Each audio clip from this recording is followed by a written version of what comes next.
وزوجتك موكلتي وابنتي وحبيبة قلبي وأول رزقي ودليلي إلى الخير، طبيبتي إذا عز الطبيب وحبيبتي إذا نفر الحبيب.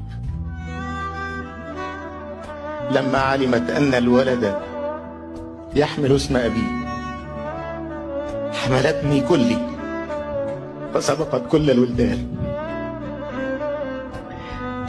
اليوم أحملها إليك بوصية من أمها أن تجتهد في طاعتك وألا تعصي لك أمرا ولا تفشي لك سرا ولا تحزن عند فرحك ولا تفرح عند حزنك، إلى آخر ما توصي به الأم الصالحة.